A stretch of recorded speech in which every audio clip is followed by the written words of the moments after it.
कैसे हैं आप सभी? आई होप अच्छे होंगे, राइट। चलिए, मैं योगिता प्रजापति वीडियो चैनल पे आप सभी को स्वागत करती हूँ और आज मैं आपके लिए लेके एक्सरसाइज 3.6 का क्वेश्चन नंबर फर्स्ट का थर्ड पार्ट। तो प्लीज ध्यान समझिएगा और साथ ही लाइक शेयर करना मत भूलिएगा। ओके बच्चों, आइए स्टार्ट करते हैं। देखिए क्या कहना है इस क्वेश्चन में। निम्न समीकरणों के युग्मों को रैखिक समीकरणों के युग्म में बदल करके हल कीजिए। तो आपको जो इक्वेशन दी गई है, दो समीकरण है ये, इसे हमें रैखिक समीकरण में पहले बदलना होगा, फिर हम इसे विलोपन विधि से सॉल्व करेंगे, राइट बच्चों। तो आइए स्टार्ट करते हैं। आप देख रहे होंगे यहाँ पर 4 डिवाइड में x, यहाँ पर 3 डिवाइड में x, और जो y है वो तो हमारा सिंपल है, इसे हमें चेंज करने की जरूरत नहीं। बट यहाँ पर जो डिवाइड में x है इसे हमें चेंज करना होगा, क्योंकि हमें सिंपल रैखिक समीकरण बनाना है। तो हमें यहाँ पर लिखना होगा बच्चों, माना कि 1 में x इक्वल टू, अब यहाँ y है तो इसे हम z मान लेते हैं, ठीक है। आप सोच रहे होंगे ऐसा कैसे, तो देखिए यहाँ पर मैं समझाती हूँ। हमें दे रखा है 4 में x, राइट। अब 4 में x को मैं लिख सकती हूँ मल्टीप्लाई बाय 1 में x, इस तरह से लिख सकते हैं बच्चों। वो बोले 3 में x दिया हो या 4 में x, दोनों कंडीशन को मैं 3 इंटू 1 में x लिख सकती हूँ। और जो 1 में x है इसको मैंने अभी आपके सामने क्या मान लिया, z। अब देखिए हमारे पास बचा क्या, 4 में यहाँ लिख लेती हूँ। इसके प्लेस पर 1/x के प्लेस पर क्या आ जाएगा, z। तो ये आ गया हमारा 4z। आगे हमें दे रखा है प्लस का 3y इक्वल्स टू में 14। ये आ गई हमारा फर्स्ट रैखिक समीकरण। यहाँ तक कोई डाउट? इसी तरह सेकेंड को भी हम रिटर्न करेंगे। तो ये 3 है, 1/x के प्लेस पर z आ जाएगा, तो यहाँ पर क्या बचा 3। तो ये हो जाएगा 3z माइनस 4y ऐसा का ऐसा इक्वल्स टू में 23 ऐसा का ऐसा। समीकरण नंबर 2।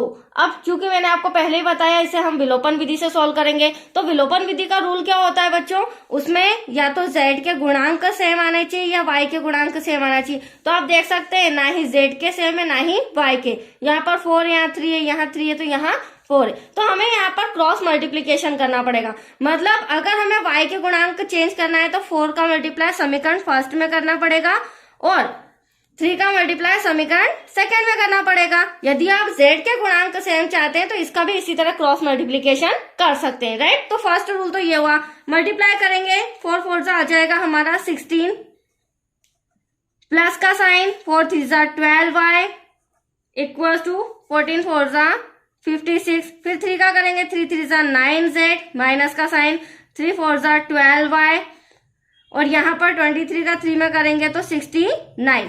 अब आप देख सकते हैं फर्स्ट कंडीशन, फर्स्ट रूल तो हमारा क्लियर हो गया, y के गुणांक सेम आ गए।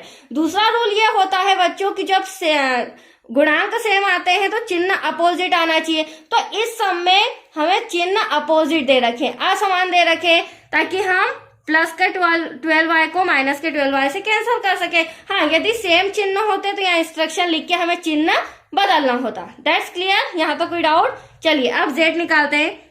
16 और 9 25z हो जाएगा इक्वल्स टू में इन दोनों को प्लस करेंगे तो ये हो जाएगा 125। अब हमें तो z फाइंड करना है, तो क्या हो जाएगा बच्चों, z इक्वल्स टू 125 इंटू का 25 डिवाइड में आ जाएगा, कैंसिल करेंगे 5 5 125। तो z इक्वल्स टू आ चुका है आपका 5। यहाँ तक कोई डाउट?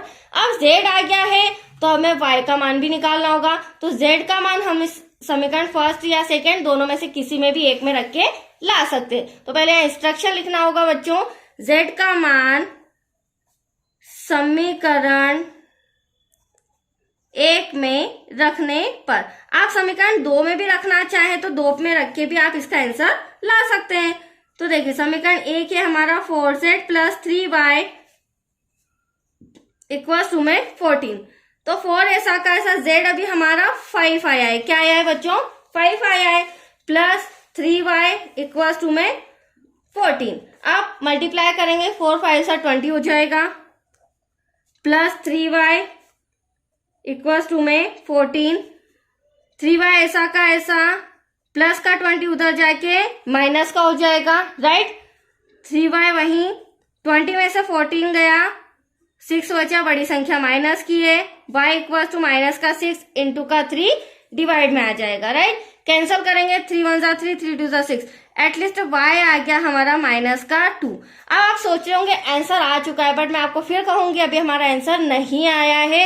हाँ, y को हमने चेंज नहीं किया था, इसकी जगह कुछ भी हमने माना नहीं था क्योंकि सिंपल डिजिट दे रखी थी, तो y का मान तो आ चुका है, बट सम के अंदर हमें x दे रखा है, तो y का मान तो ले आए लेकिन x का मान अभी निकालना बाकी है। और x की जगह हमने क्या माना था, z।